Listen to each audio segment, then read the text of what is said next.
Hi everyone, I'm Simbi. I'm Olamide. And welcome back to our YouTube channel.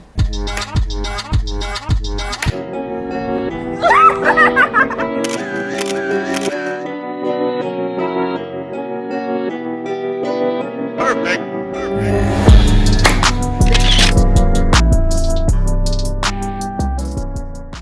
This reel we just made. Go drink water and mind my business. Mind my business. Drink water and mind my business.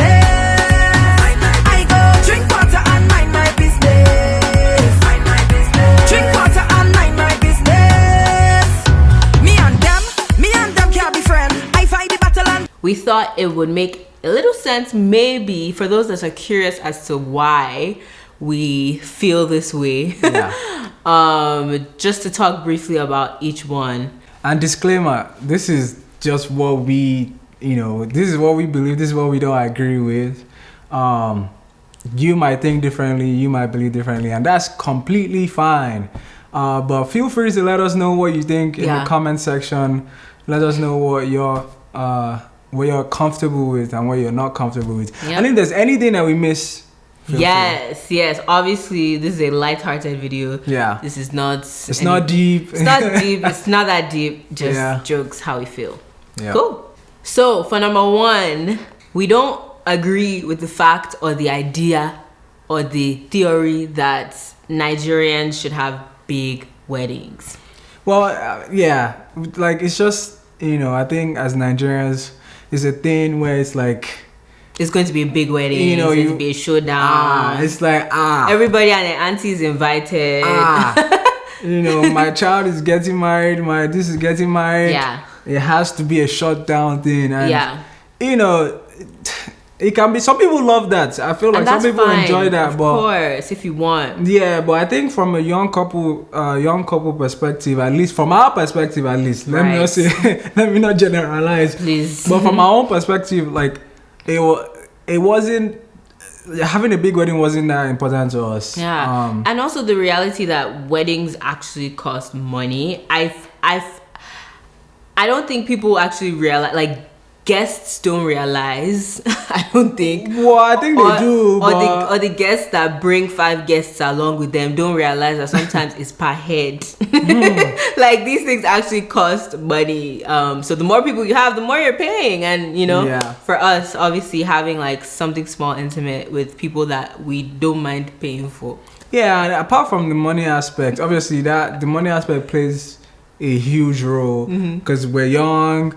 We have ambitions, we have things that we want to do in life. Yeah. And we're not millionaires just yet. But apart from that, it's like, for us, it was important for us we wanted to really, like, we didn't even have a traditional wedding, like, we didn't even go the traditional route, to be honest. But if we did, I think that we'd want to have, like, people that have really invested in our relationship, people that have really invested in our lives personally, even before we met each other or before we got together and all those things. And not just like a bunch of random people that you don't know.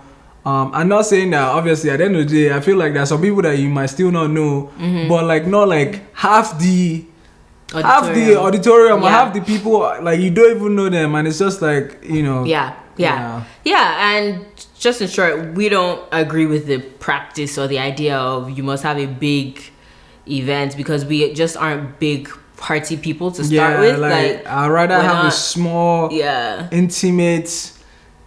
Plus, like, intimate. I feel like intimate gatherings are usually more impactful. Some people like big parties. Some people don't care about that. Well, for us, intimate settings are typically more impactful. Yeah. Unless you're going to like unless you're going for like a Maverick concert or something. Yeah, that's a different kind of situation. Yeah. But so if you are not a big wedding person, don't give in to the pressure that you must have a big wedding. Yeah, well, that's just our own shot.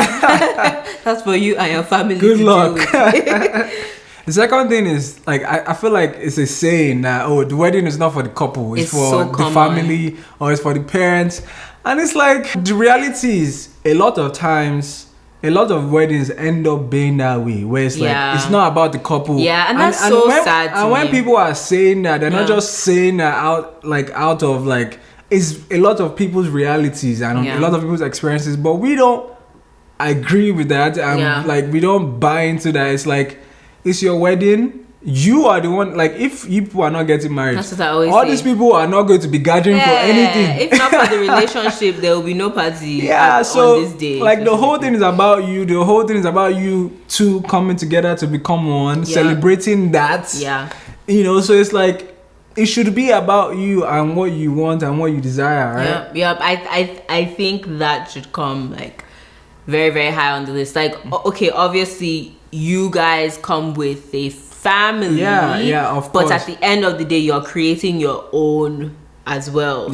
So like, I get it, but it cannot not be your day. Nobody's saying that disregard everybody else or like don't care about other people's opinion or their inputs or what they might be interested in. But it's like, okay, yes, I'll gather your inputs, what you want and possibilities and all those things, but ultimately it's our wedding, right? So anyway, that's how we feel.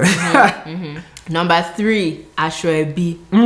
Aso Ebi, because who is the Ebi at this point? Everybody wears Aso Ebi, and sometimes it's just like overpriced.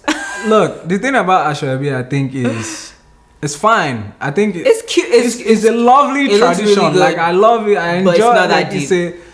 It's a beautiful thing, but it's like, it should not be that deep. It should not, like, I feel like people get shamed for not being able to maybe possibly afford the Aso Ebi or not having the Aso Ebi, or pressured into buying the Aso Ebi. Yeah, like, I feel like at the end of the day, show up looking good. Yeah. Like, it's not that deep, man. But we make it so deep and it's so costly. And when you think about, and the reality is, I feel like a lot of times when people are having stuff, at least for us, like when we had our own reception and stuff, we didn't call any Aso Ebi, we didn't call anything because it's not important to us. Yeah, also because like we know, like, especially at this age, a lot of our friends are getting married now. People have like 4 or 5 weddings a year. Yeah. No, but I thought about it. I don't know if you thought about it. I didn't think about that. I was just like, it's not important. It's so hard to organize. No, like, but apart from that, it's like people have like 4 or 5 weddings a year.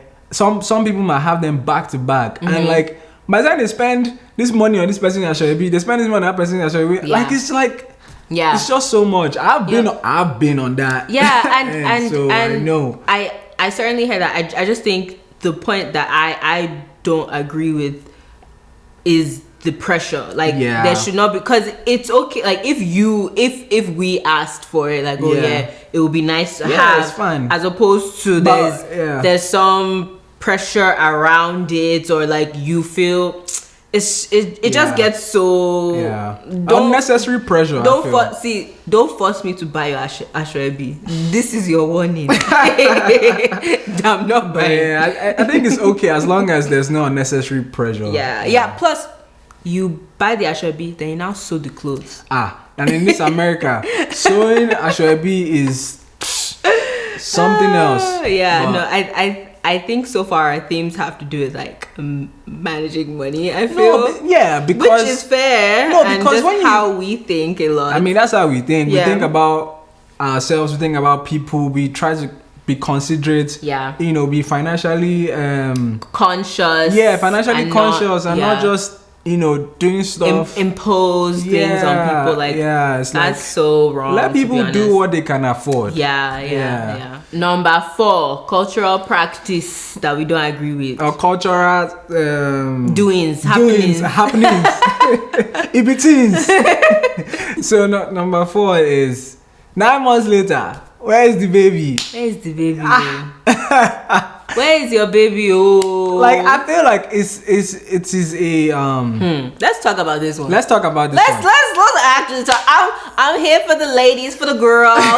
I feel like it's not even just the ladies. It's not the man. Is the man not involved as well? I totally agree, but society puts a lot of pressure on the women, and if that has not happened, they're looking at the woman. I hear that. I mean, I feel like anybody Which that is in just- this day, I feel like anybody that's looking at just the woman for where's the, I feel like that person is ignorant at this Yeah, point. But yeah. that's a different conversation. But just in terms of like asking people where's the baby, this and Yeah. that, I feel like sometimes it's jokes, sometimes it's like serious. The jokes are rooted in something. Yeah, but it's like, it can be a very insensitive statement because, one, you never know what people are going through. Yeah. Two, it's like, what if, like that's not our own case, but some people might not even want kids. Right. Some people might not want kids. Not feel ready for it. Yeah, some people might not be ready for kids. Not be able to. There's so there are so many there's factors. So many reasons. There's It's so deep. And God may have just not provided for them yet. Like, you really don't know. And some people might be thinking also of going back to the money situation. Yeah. Like trying to get financially ready before they start having children. Yes. So it's like there's so many layers to it that just being like, where's the baby Or now? Where's the baby now? Where's the baby now? And it's like, whoa. Can I get a break? Slow down, bucko. And the unfortunate thing is, one person says as a joke and don't realize that, okay, I'm just saying as a joke, and don't realize that like 50 other people have just told you the same thing, and then it now becomes a thing where you get bitter. Like something that is supposed to be lighthearted, quote unquote, and supposed to be a joke now becomes like traumatic. See, I don't even think it should be joked about, because when the child comes, you will see the child.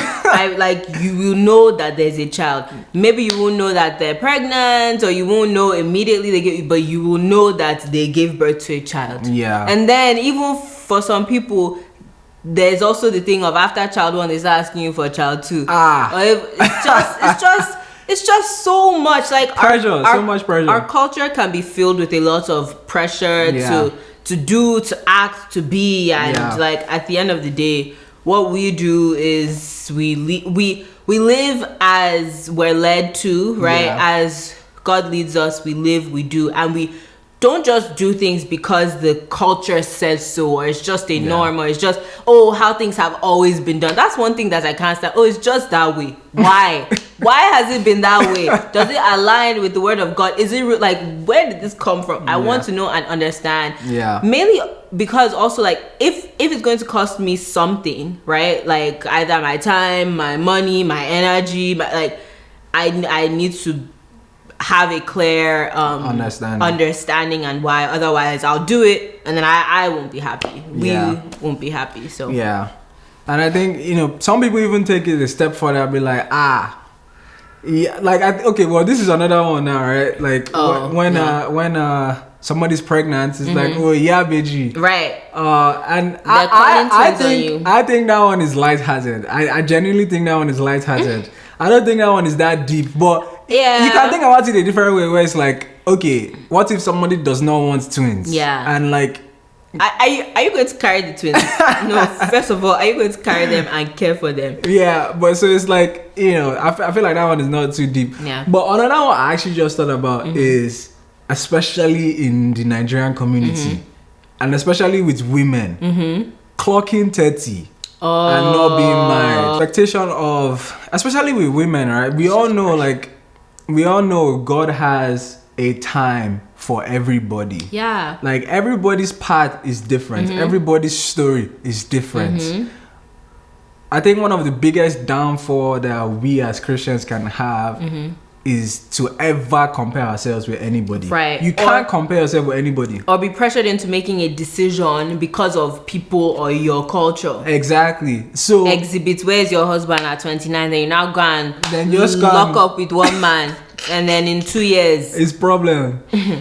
So I feel like the Nigerian culture sometimes, not all the time, but sometimes don't do a great job. We don't do a great job about being just sensitive, allowing people to be independent thinkers. And it's like, we are all for getting married young. Like, we got married, I was 24, she was 23. Well, that's because that was our timing. That's what I'm saying. Like, but it's not that, okay, because we got married young, Right, now everybody must get everybody, married yeah, young. No, yeah. because everybody's path is different. Yeah. Like I didn't think I was going to get married that young. I didn't plan. Oh, I want to get You married know, young or so anything. it's just one of those things. It's like, let them be. It's Yeah. like you can encourage them without being pressuring them into like, Yeah, and sometimes correct. Yeah, and if you really care, I think if it's something you're really concerned about, encourage them in prayer. Go to your quiet room. Go and be praying for them. And then if God agrees and aligns with your prayer, that's like then he would speak to the people that you're so concerned about and the people that you're trying to pressure into making a decision. Yeah. You get it? And one thing I definitely want to say as well is, in the Nigerian culture, we can encourage without pressuring. Yes. We can encourage people without pressuring them. Yeah. Like I feel like we don't know how to.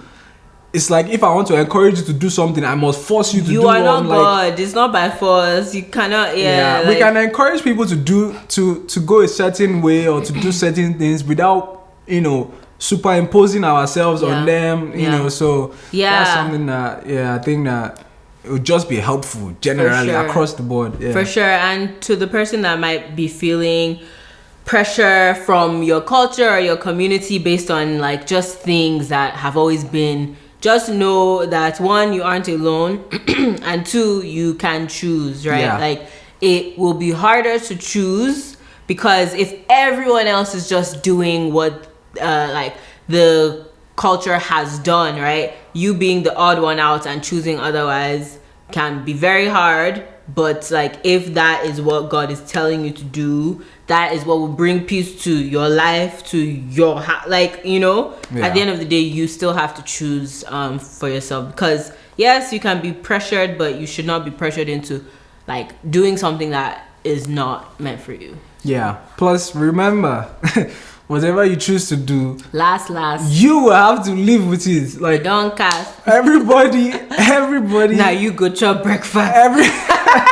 Every single person that is pressuring you to do something or do this, do that, do this, do that. At the end of the day, if you do what they want, you have to live with it, and nobody's going to be in the house with you, or nobody's going to be in the decision with you. You're going to have to live with it. So, or carry the debt of the wedding that you did with you. Basically. Or there should be that you went to go and purchase on your credit card or So just remember, it's your life, and we're not saying disregard godly counsel or just do what you want, or like I don't think godly counsel is pressuring. I think godly counsel is patient, is kind, and encouraging, exhibits the fruit of the spirit in the way that they yes, discern what counsel is godly, because not all counsel is godly. Not all aged counsel is godly or right. Not all counsel of the old is like, so choose wisely. Yeah, man. I feel like we got some things off our chest too. This one sounds a bit personal. Well, it wasn't too personal for me. It wasn't meant to be this deep. But yeah. Alright guys, that was it. Yeah. That's it. Hope you enjoyed very the video. light-hearted, very simple, nothing serious. Take it as you please, as you may. Yeah. For you and your pockets. Alright guys. Let's hope this thing was recording. Yes. Ha!